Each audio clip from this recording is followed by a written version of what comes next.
Hey guys, what is up? Welcome back to Guitar Talk. So today, this is the first episode of something new. I've got Sam and Andy, part of the Guitar Gear giveaway team, part of the Guitar Talk team.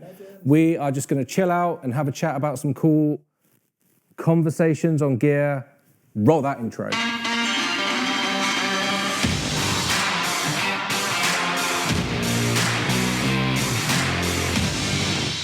Boom. Thanks for the intro, Dan. This is going to be cool. So we've planned to do this for absolutely ages. No one famous really wanted to come on, so it's just us three today. It's going to be good, though. We're just going to literally talk about guitars, gear. We've got a couple of conversational points. We're hoping that as well as getting this out on YouTube, we're also going to make an audio version. So if we are coming into your ears right now, I hope you enjoy it. This is going to be a banger. We've got a little bit of a topic each. We haven't discussed what they are. Who wants to get thrown in the deep end first? You're looking at me, so I guess it's me. Always want to be a front man, Dan. Here's your chance. Just want to point out on the topic front, if any of you guys watching have got anything that you want us to discuss, by all means, drop us a message or comment below. We'll set up an email as well. Yeah. If you've got anything you want us to discuss in this, just let us know and we'll pick some stuff to talk about. Yeah, comments below would be great, actually, because we can all reply and chat and have a little look. Yeah, no guarantees we have a clue what we're talking about. But yeah, let's give it a try. So my topic I thought I'd bring is modelers, because I know you two are both recent converts to Kemper after years of playing your Marshalls and Dr. Z's. Bit dirty, isn't it? It sounds. It's not. It's not the same when you hear it out loud. No. My question or topic is, with modern modelling, are modelers a better solution for average touring musicians than valve amps? And by average touring musician, I mean guys like us who, we play bars, clubs, all up and down the country. We're not talking stadium. We're not talking you've got roadies and stuff to lug things around for you. Yeah, I'm talking bands like us. Okay, right at the bottom then. Yeah, fairly right below average. Bottom of the pile. A little bit below average. By Get no average, modelling, I knock it mean, down. the fractal stuff, Kemper, Helix, the Line 6 stuff, Head Rush, all that kind of stuff. Yeah, got it. Okay. Nice, good topic. And just to clarify, we're talking modelers in the true sense, as in the old way of doing it straight into a PA, DI, or the powered through a cab, or both. Choice is up to you. Right. So, just to kick it, I mean, I'm of the opinion if you are playing in a venue where you are having to be mic'd up, if the venue is big enough that you've got to be mic'd up to go for a PA system to get over the drum kit that's being mic'd up and everything as well. Yeah. Then, if it's a shit PA system, then you are going to sound shit if your valve amp is mic'd up, your cab is mic'd up, or if you're going direct into the PA system. Because a modeler, if it's a decent modeler, it should have all the profiles and stuff on it to sound like a mic'd up amp. So to me, it doesn't make a difference if you are playing in a place loud enough that you have to be mic'd up. I know what you mean, yeah. But what if, as a player, your sound is important to you as it is mine? If I've got an awful sound on stage, which it would be for an awful monitor, so the cone's flapped out, and we know what that's like because it's every gig, and you've got a sound engineer just cranking up that monitor, and it's literally buzzing and shrieking. There's no bottom end. I'm not going to play well at that gig. I'm not going to enjoy it, and I'm going to tell I'm not enjoying it.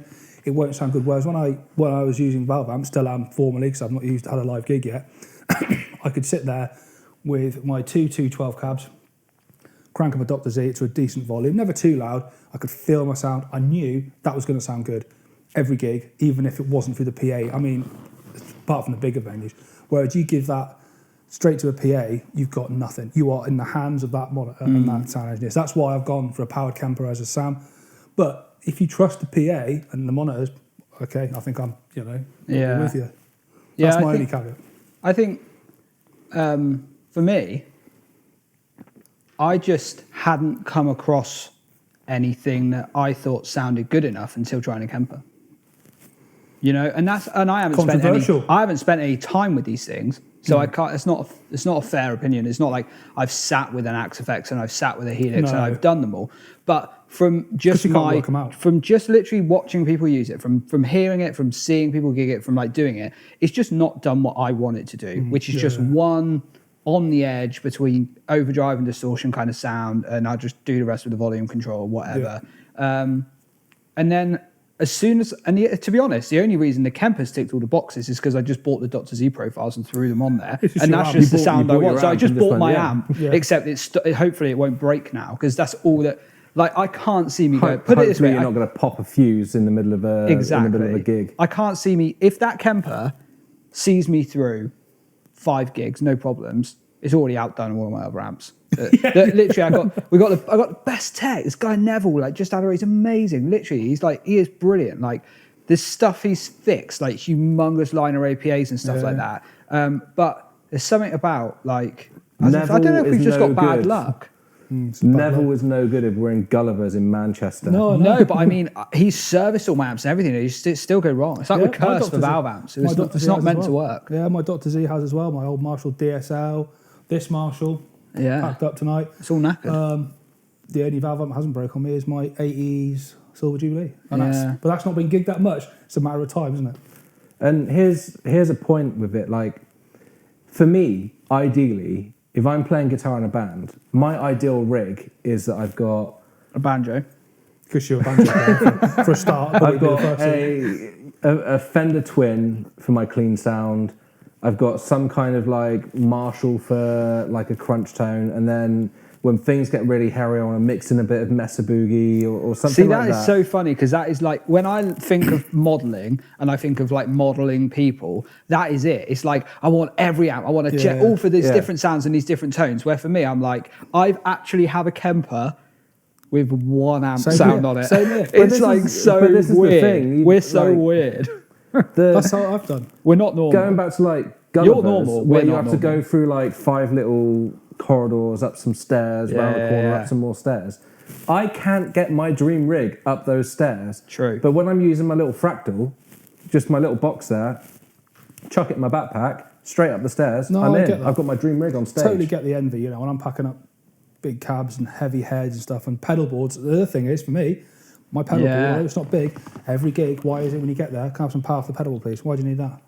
It's like there's just this elusive not power at the front of the stage. There's never power at the front of the stage. Do you know what? When you showed me the Ethernet connection to the board, I was like, Yeah. oh, do you know what? No more patch cables going wrong. Because when we're playing live, the amount of beer and stuff gets spilled on the board. Every gig we do, pedal boards are breaking, there's beer on it, there's sweat. They just get destroyed. Anything on stage is destroyed. And luckily, with the Kemper pedal, it might last me like 6 gigs or something before it's wrecked, but at least, it's reliable for them 6 People 7 gigs. will listen to this or watching this thinking What sort of like band they is play this? just like, they're probably really nice people playing really nice gigs, like just in a nice hall, nice medium-sized hall, bunch of people. It's all like really nice. But we're just horrible bastards on stage, like kicking the crap out of everything, beers going everywhere, just guitars flying, pile-ons. Think of a Joe Bonamassa There's a concert, pile-on. and then imagine it's nothing like that. Bass player chugging a bottle of whiskey on his knees at the front of a stage in front of like a couple of thousand people at a festival, punching his pedal board because it's buzzing and making a noise. Smashing the compactor's ass on the way out. Yeah. Oh man. Yeah. Anyway, and then sorry anyone watching this. First, it's just brutal. We've got brutal. off piece, haven't we? Anyway, so people who want to know about modelers, you picked up absolutely nothing of interest there apart from, just get an amp. But okay. Well, I think, to be honest, we might as well segue here because we've already diverted. So we know Dan's a classic modeler. Dan is a line 6 kidney bean originator. He's like, give me all the damn sounds. Get it all going. We don't know what the hell we're doing. We've just got one amp sound on a Kemper, and that's all it's got on there. That's fine. What it came with. I got a reverb on now as well. That's good. Brilliant. You've moved to so that. that's it. But what we've just been talking about does work into my topic, Right. which is, what is your favourite thing?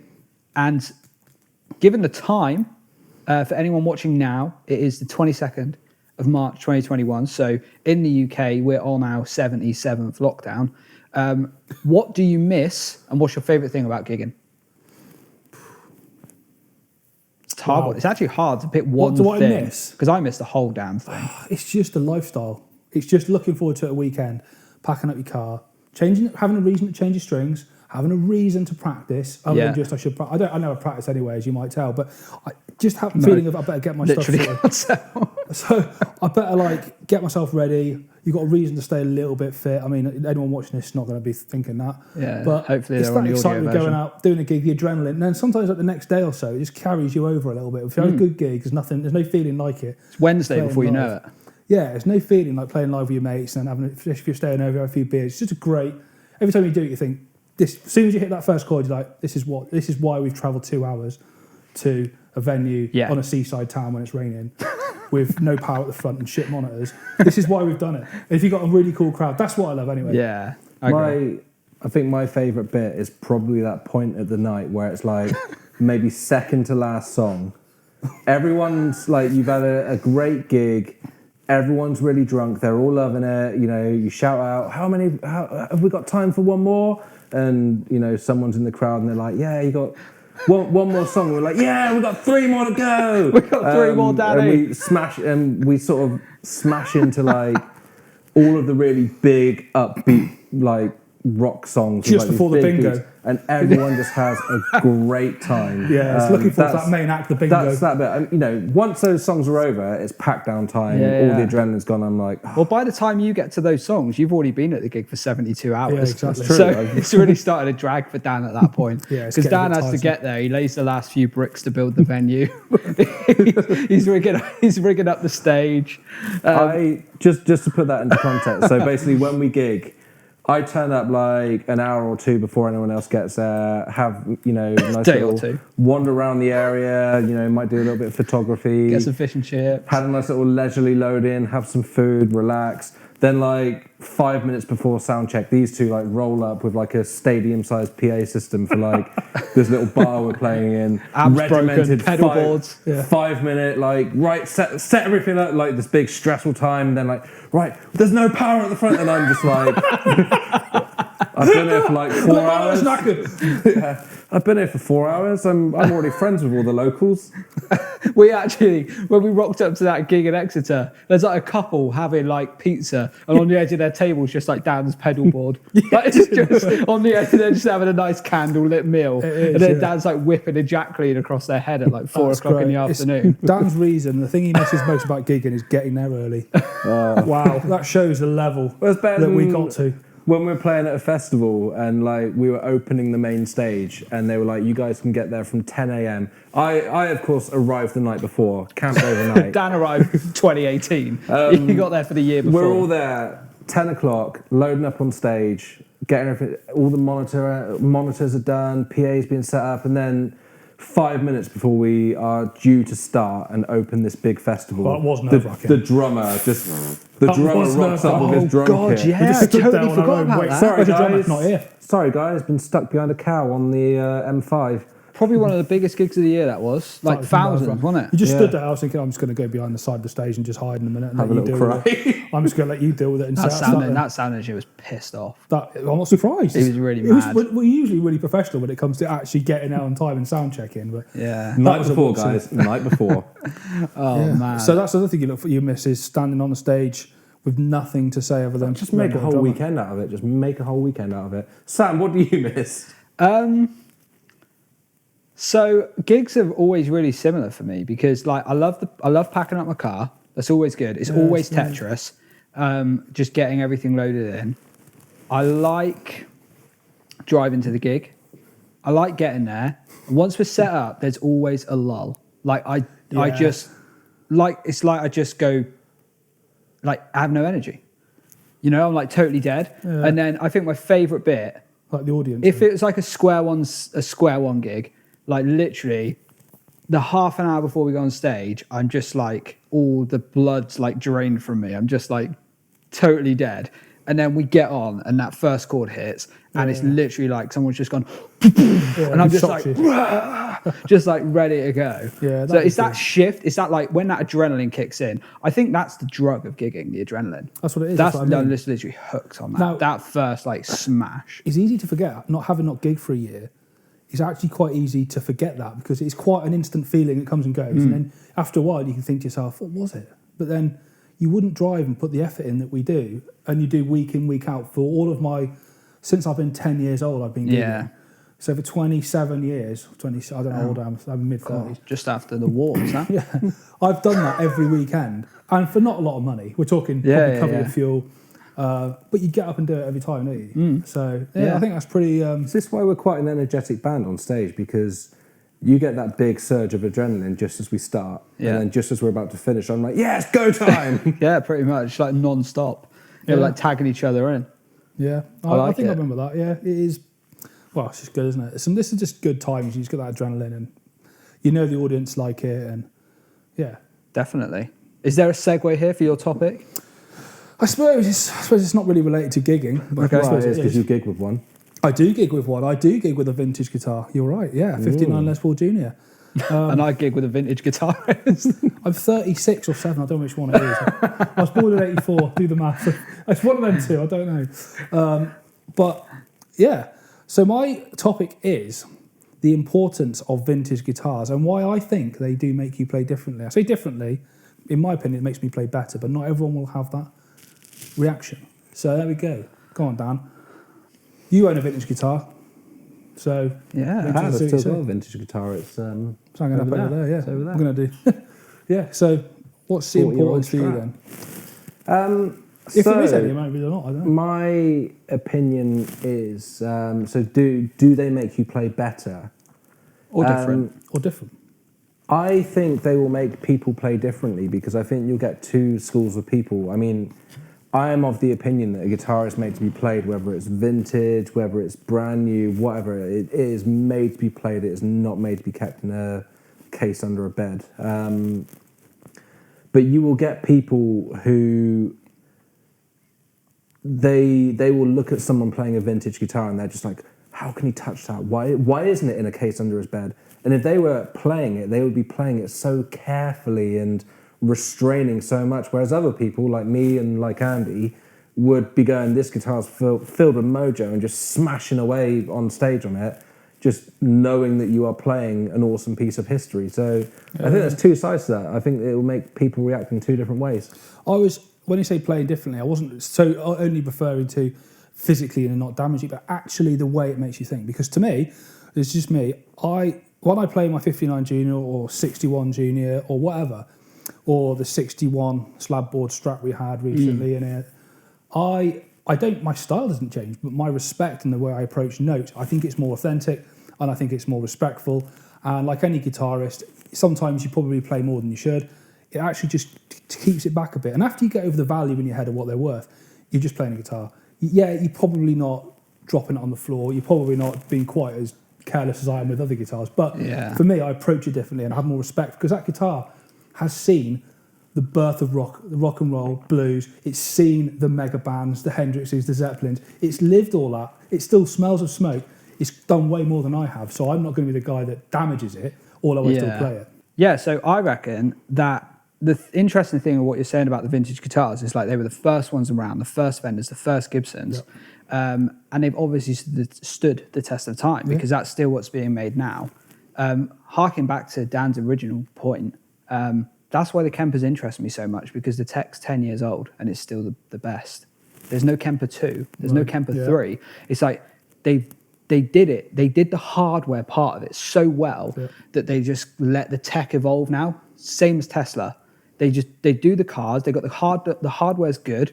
You got a massive screen in there, no buttons, no dials, no bullshit. They just keep updating it, and I think that's why I sort of vibe that is still around 10 years later. I feel like not that it's anything compared to like a vintage guitar, but there's a reason they still make Strats. There's a reason they still make Les Pauls. Not a lot's really been changed. No. It's kind of I think when something lasts for a few years, it's kind of like, all right, well, it's obviously working then because we're in an age where stuff comes in and out all the time. It's been tested, hasn't it? Yeah. It's not like an iPhone that, the next one is always better. They just got it right. And that's it. And it works. And they're used by touring bands across the world for a reason. Yeah. That's what I said in the little review thing I did of the 61 Strat is it's a testament when you play it. Yeah. That you look in the instruction manual and it talks about the modern appointments in how you can select the tone using the tone knobs and stuff. And it's like the fact that tremolo systems. Yeah, this modern invention, the tremolo system. It's like the fact that is still used in so many designs Yeah. And this still many the years best. later. They haven't Yeah. got better. That's what I said about my junior. Yeah. They haven't improved. The intonation is perfect. The guitar resonates. The pickup is perfect. They haven't improved the guitar. I mean, aside from maybe really high performance stuff, like Yeah. Shores, the actual DNA of my favourite guitars are the same now as they were in the 50s, and they have not bettered it, in my opinion, of the newer models, apart from the newer types of guitars.